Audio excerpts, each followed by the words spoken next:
신명기 29장 22절부터 29절 말씀 마음을 집중하시고 함께 읽어봅니다. 너희 뒤에 일어나는 너희의 자손과 멀리서 오는 객이 그 땅의 재앙과 여호와께서 그 땅에 유행시키시는 질병을 보며 그 온 땅이 유황이 되며 소금이 되며 또 불에 타서 심지도 못하며 결실함도 없으며 거기에는 아무 풀도 나지 아니함이 옛적에 여호와께서 진노와 격분으로 멸하신 소돔과 고모라와 아드마와 스보임의 무너짐과 같음을 보고 물을 것이요 여러 나라 사람들도 묻기를 여호와께서 어찌하여 이 땅에 이같이 행하셨느냐, 이같이 크고 맹렬하게 노하심은 무슨 뜻이냐 하면, 그때의 사람들이 대답하기를 그 무리가 자기 조상의 하나님 여호와께서 그들의 조상을 애굽에서 인도하여 내실 때에 더불어 세우신 언약을 버리고 가서 자기들이 알지도 못하고 여호와께서 그들에게 주시지도 아니한 다른 신들을 따라가서 그들을 섬기고 절한 까닭이라. 이러므로 여호와께서 이 땅에 진노하사 이 책에 기록된 모든 저주대로 재앙을 내리시고 여호와께서 또 진노와 격분과 크게 통한하심으로 그들을 이 땅에서 뽑아내사 다른 나라에 내던지심이 오늘과 같다 하리라.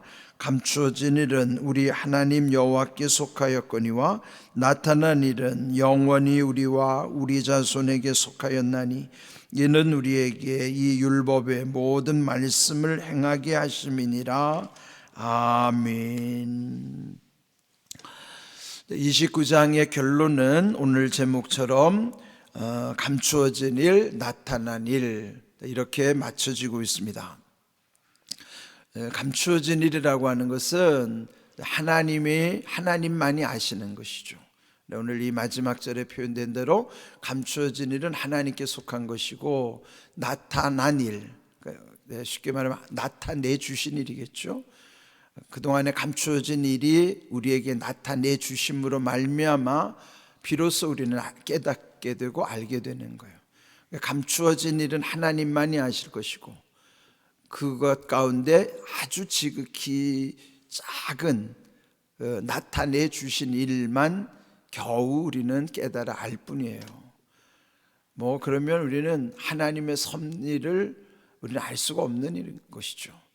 그 감추어진 일을 나타내 주셨다는 것을 한마디로 표현해서 계시라고 하는 거예요. 그 한문으로 계자가 열 개자고 시자는 보여주신다는 거거든요. 그러면 열어서 보여주셨다는 것은 열기 전에는 감추어져 있던 부분이란 말이에요. 그러면 예수님이 이 땅에 오신 사건도 이미 구약에부터는 다 감추어졌던 일들이 2000년 전에 이 땅에 나타내 주셨기 때문에 예수님이 오셨고, 또 이런 모든 일들이에요. 우리가 알지 못하는 수많은 부분들은 이제 우리 미지의 세계라는 말을 하죠. 알 수 없는 세상. 우리가 이제 처음 가본 나라나 이런 데는 전부 미지의 세계라고 표현하는 것처럼, 우리가 경험해 보지 못한 미지의 세계는 광대하단 말이에요. 어마어마하죠. 하나님의 그 섭리 가운데서 이루어지는 모든 것에 지극히 작은 부분만 우리는 알 수가 있는 것이고, 그렇기 때문에 우리는 무지한 존재예요. 그래서 오늘 이 주신 말씀, 감추어진 일과 나타난 일에 대한 그 관계를 여기서 보면은, 내용으로 보면은 비극적인 사건을 통해서 그런 결론을 주시는 거예요. 왜 비극인가? 어제 주신 말씀처럼 그들이 하나님이 주신 가나안에 들어가도 만약에 말씀대로 그 언약과 하나님의 맹세하심을 따라 순종하지 않으면, 즉 불순종의 결과로 그들이 어떻게 처참하게 망하는가 하는 것에 대한 결론이죠. 그래서 어제 주신 말씀 중에 보면은 그 18절에 독초와 쑥의 뿌리가 생겼다, 그 말을 히브리서에서 12장 말씀처럼 우리의 마음속에도 쓴 뿌리가 있다. 그러면은 이런 모든 그 민족이나 한 개인에게 있었어도 이 원인이 쓴뿌리 때문이란 말이죠. 쓴뿌리의 원인은 결국은 영적으로 그 시선을 딴 데 돌리다 보니까 보아야 할 걸 봐야 되는데 엉뚱한 데를 보는 거예요. 그걸 뭐라면 외도라고 그러는, 외도. 바람 피는 걸 외도라고 그러죠.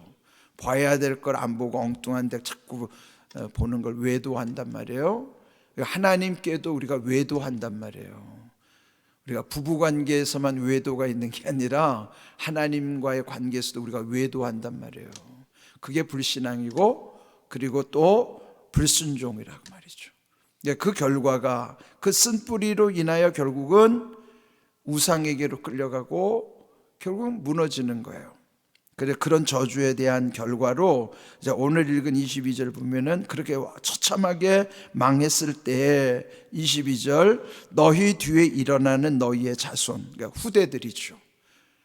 이제 후대들과 또 멀리서 오는 객, 그리고 그들이 묻기를 그 땅의 재앙과 여호와께서 그 땅에 유행시키는 질병을 보면서 그 온 땅이 유황이 되며 소금이 되며 또 불에 타서 심지도 못하며 결실함도 없으며 거기에는 아무 풀도 나지 아니함이 옛적에 여호와께서 진노와 격분으로 멸하신 소돔과 고모라 아드마와 스보임의 무너짐과 같음을 보고 물을 것이요. 이게 뭐예요? 이게 이제 지나간 역사에 대해서 후대들이 물어볼 거란 말이에요. 왜 옛적에 그런 처참한 역사가 있었습니까?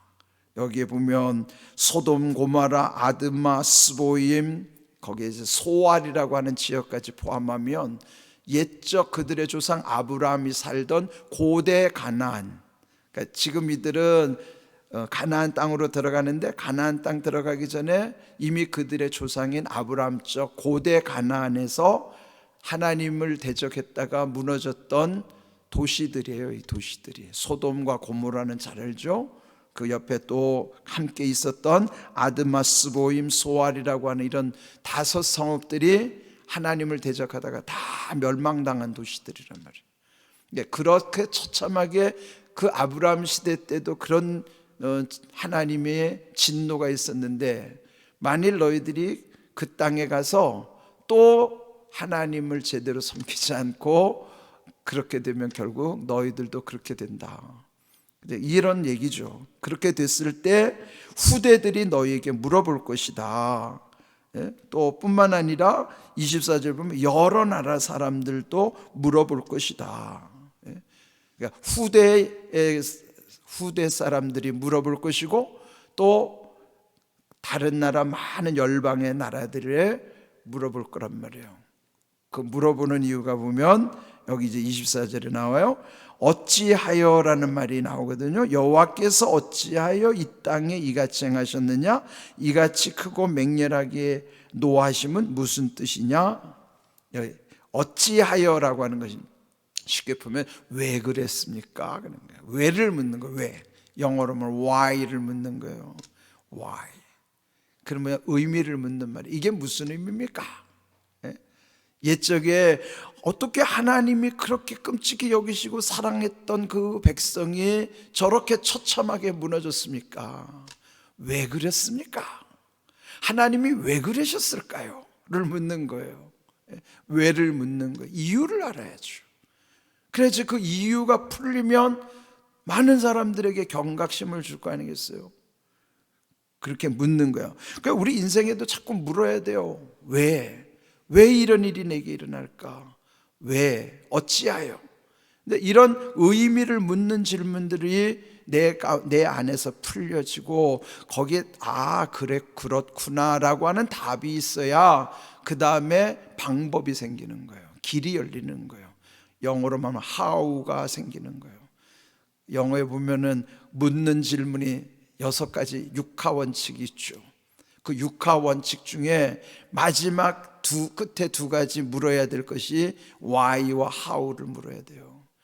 why는 왜 그런가 의미가 풀려져야만 그 다음에 how 어떻게 해야 될까라고 하는 방법과 길이 열려지는 거예요. 성경에 다 있어요. 왜에 대한 의미를 우리에게 계속 일러주시는 거예요. 그리고 어떻게 해야 되는가 또 하나님이 우리에게 응답하시는 거예요. 아마 우리가 깨닫지를 못해서 그런 거지. 무지하기 때문이에요. 그래서 우리가 무지하기 때문에 성경의 지혜를 우리에게 흘러 들어오도록 하는 거예요. 이게 뭐예요? 믿음의 통로가 열려져야 이 말씀 속에서 역사의 교훈을 얻는 거죠. 저렇게 망했던 것에 대한 교훈을 얻어야 우리는 안 망하는 길로 가는 거예요. 근데 모르면 똑같이 망하는 거죠. 그걸 우리가 배워야 되는 것이죠. 그래서 어찌하여 왜 이렇게 됐습니까? 그때 25절 그때의 사람들이 대답하기를, 그 대답을 보시면 아주 여기 다 대답이 잘 나와 있어요. 그때 그 무리들이 자기 조상 하나님 여호와께서 그들의 조상을 애굽에서 인도하여 내실 때에 더불어 세우신 언약을 버리고 자기들이 알지도 못하고 여호와께서 그들에게 주시지도 아니한 다른 신들, 이게 뭐 우상을 따라가서 우상을 섬기고 절한 까닭이라. 결국은 원인이 뭐예요? 우상 숭배, 하나님 떠나면 이렇게 된다는 거죠. 앞에서 28장에서 본 대로 하나님을 잊으면 모든 것을 잃어버리는 이 사건들을 여기서 보여주시는 거예요.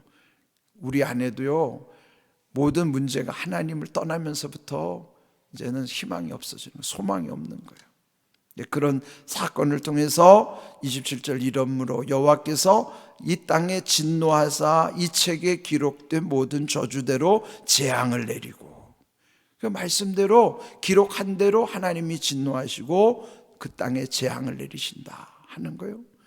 또 여호와께서 진노와 격분과 크게 통한하심으로 그들을 이 땅에서 뽑아내서 다른 나라에 내던지심이 오늘과 같다 하리라. 그 결론으로 말씀하시는 것이 감추어진 일, 뭐예요? 감추어진 일, 아직 우리에게 나타나지 않았어요. 그런데 이 감추어진 일 가운데 나타나는 일이 이렇게 비극이 되면 안 되잖아요. 하나님은 우리에게 이런 저주가 나타나게 하는 것도 다 감추어진 것 속에 다 있는 것이지만 하나님이 복 주심도 그 감추어진 속에 또 다 나타나게 하시는 거예요. 복과 저주는 하나님의 그 감추어진 일 속에 우리에게는 나타나게 하시는 일로 오는 거죠.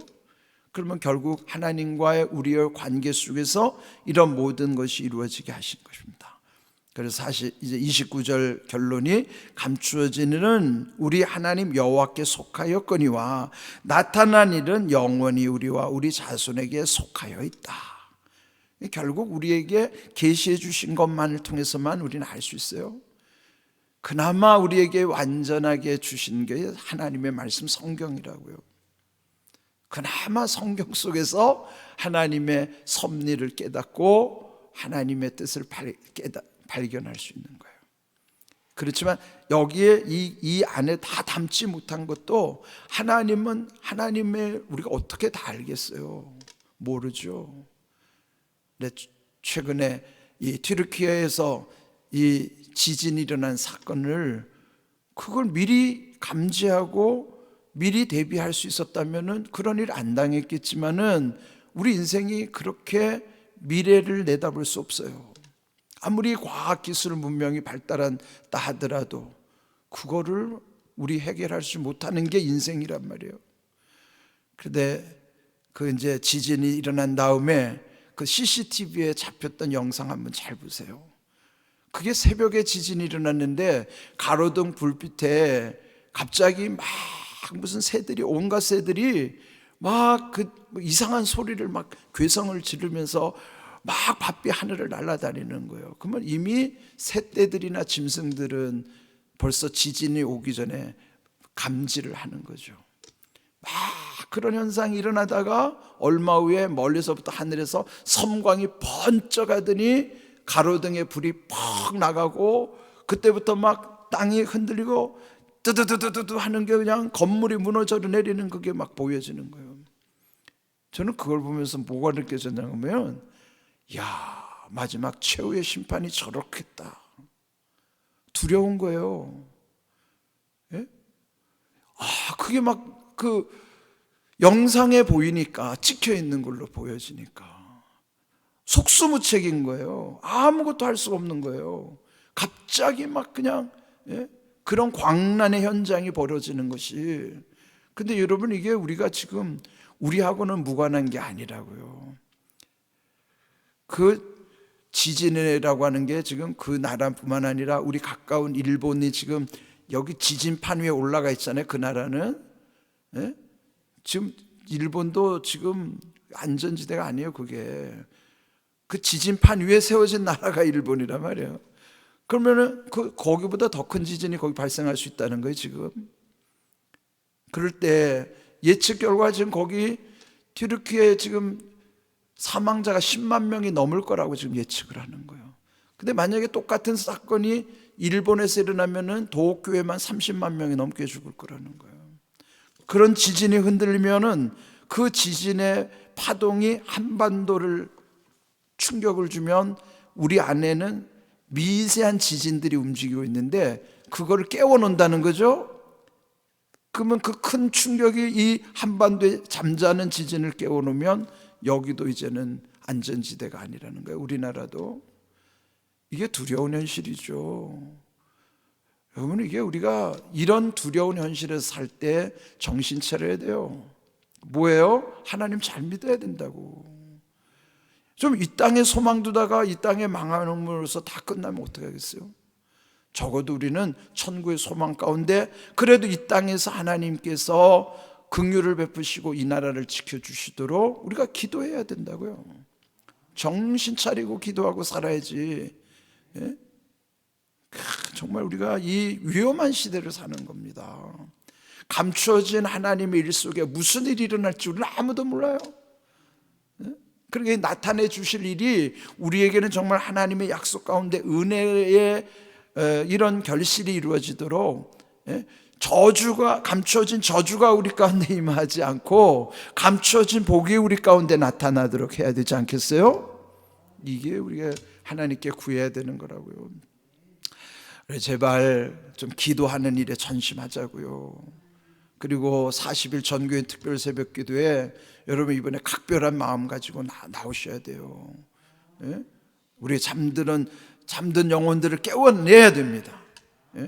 우리 교회가 먼저 우리 안에 잠든 영혼들을 깨워야 저 세상에 죽어가는 영혼 살리잖아요. 우리 안에 잠든 영혼들을 깨워야 돼요. 그리고 죽어가는 영혼들을 향해서 하나님의 뜻을 우리가 함께 감당할 수 있도록 그런 귀한 은혜를 함께 이루어갈 수 있기를 주님의 이름으로 축복합니다. 아멘.